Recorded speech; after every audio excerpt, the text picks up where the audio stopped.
దేవరకొండ మండలం పాకాల బీచ్ లో ఆదివారం పర్యాటకుల సందడి నెలకొంది. సముద్ర తీర ప్రాంతంలో స్నేహితులతో కుటుంబాలతో వచ్చిన వారు సముద్రంలో మునుగుతూ సరదాగా గడుపుతున్నారు. ఇక తీరంలో పర్యాటకుల సందడి పెరగడం వల్ల మెరైన్ పోలీసులు పర్యాటకులకు లోతట్టు ప్రాంతాలకు వెళ్లవద్దని తగు చర్యలు తీసుకుంటున్నారు. పాకాల సముద్రాన దర్గా ఉండటం విశేషం. ఇక సునామీ సమయాన ఊరు మొత్తం సముద్రం వచ్చినా దర్గాలలోకి రాకపోవడం విశేషమని అంటున్నారు. పాకాల ప్రజలు ఇప్పుడు టెక్నాలజీని బాగా వాడుతున్నారు. ఒకప్పుడు పంట పొలాలకు మందులు కొట్టడానికి చేతితో కొట్టేవాళ్ళు, ఇప్పుడు డ్రోన్ల సహాయంతో చేస్తున్నారు. సాయంత్రం దాకా పట్టేది ఇప్పుడు గంటల్లో పూర్తి చేస్తున్నామని చెబుతున్నారు.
రెండు నిమిషాలు కేటాయించండి.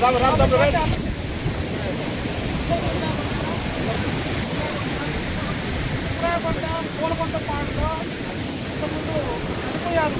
ఎలా ఉందా చిన్నకొండ మీరు వస్తూ ఉంటారు, సముద్రం వస్తూ ఉంటారు. పూలకొండ పాడోళ్ళు మేము ఇక్కడ దగ్గరే ఉన్నాము, మునుగుతూ ఉన్నారు. అన్న చెల్లెలు మునుగుతూ ఉన్నారు. ఆ చెల్లెని కాపాడాము, అన్న చనిపోయారు. చెప్తా ఉన్నాం, మేము విజిల్ వేస్తూ ఉంటాం, చెప్తూ ఉంటాము, సరదాగా వెళ్ళిపోతూ ఉంటారు. అల్లలేమో పెద్ద పెద్దగా అల్లు వస్తూ ఉన్నాయి. ఈరోజు సముద్రం అల్లు ఎక్కువగా వస్తూ ఉన్నాయి. రోజు లాగా లేదు. 3 రోజులు తినలేకుండా కాబట్టి అర్థమవుతుందా? మనకి మన ప్రాణ విలువ ఎక్కువ. మన సేఫ్టీ మనం చూసుకోవాలి. అర్థమవుతుందా? సముద్రం ఎక్కువ వస్తున్నాయి కాబట్టి దయచేసి ఎక్కువ రోజులు వెళ్ళదు. ఏదైనా ప్రమాదం జరిగితే తర్వాత మనం బాధపడి ఇంట్లో ఉంటుంది. ఏమో అర్థమవుతుంది. పోయినసారి కూడా 4 చనిపోయారు ఇక్కడ. సంక్రాంతి వస్తే 4 చనిపోయారు. పెళ్ళైన భార్య భర్త 3 నెలలు హైదరాబాద్లో పనిచేసుకుంటూ అందరూ వచ్చారు. భర్త 3 నెలలు అయింది. భర్త చనిపోయాడు, భార్య ఇంకా మన పరిస్థితి ఎలా అవుతుంది అంటే మనం కట్టాలు చూడదు కానీ మేము అన్నీ చూస్తూ ఉంటాం.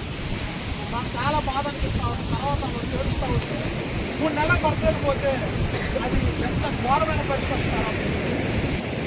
సముద్రం లోపల ఎలా ఉంటుందో మనకు తెలియదు. మేమేదో చెప్తున్నా, ఈ పోలీసులు మమ్మల్ని సముద్రం కూడా పొందలేదు అనుకుంటారు, తీసుకుంటారు. కానీ అన్ని మీ ప్రాణాలు సేఫ్టీగా చూసుకొని మేమే మా ప్రాణాలు అడ్డం పెట్టి మిమ్మల్ని కాపాడలేము. మేము కూడా ఏదైనా అందుబాటులో ఉంటే మా వాళ్ళు సహాయం చేస్తారు, తీసుకొని వస్తారు. సముద్రం లోపలికి వెళ్ళిపోతే ఎవరు ఏం చేయలేము, అందరికి ఇబ్బంది అయిపోతుంది. దయచేసి ఎక్కువ లోతుకు వెళ్ళొద్దు. అలాగే ఈ రోజు కొంచెం అలలు ఎక్కువగా ఉన్నాయి. ఇప్పుడు తినడానికి వచ్చారు కాబట్టి నేను వద్దన్నా కాదు, కానీ దగ్గర మా కలర్ కొంచెం తొందరగా వచ్చేసి అర్థం చేసుకోండి. చిన్న పిల్లలు వదిలిపెట్టద్దు. అలా ఒకసారి లాగేస్తే చిన్నపిల్ల లోపలికి పోతుంది. దయచేసి అర్థం చేసుకొని నిజం చెప్తున్నాను, అర్థం చేసుకోండి. మీరంతా వచ్చారు క్షేమంగా అందరూ ఇంటికి వెళ్ళాలని నేను చెప్తున్నాను. కొంచెం మా మాట దయచేసి వినండి. మేము మైక్లో కూడా చెప్తా ఉంటాము, వినండి. లోపలికి వెళ్ళిపోతే నష్టం జరిగేది మీకే. దయచేసి అర్థం చేసుకోండి. మీరైనంత త్వరగా వచ్చేసేది దుక్కుంటే మునగొద్దు. అసలు మనలో చెప్పారు మా దగ్గర ముందే సముద్రం బాగాలేదు. సముద్రం ముందు వచ్చి వచ్చిపోయింది. ఓకేనా? తొందరగా వచ్చేసి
సబ్స్క్రైబ్ చేయండి. మరిన్ని వీడియోల కోసం బెల్ సింబల్ పై క్లిక్ చేయండి.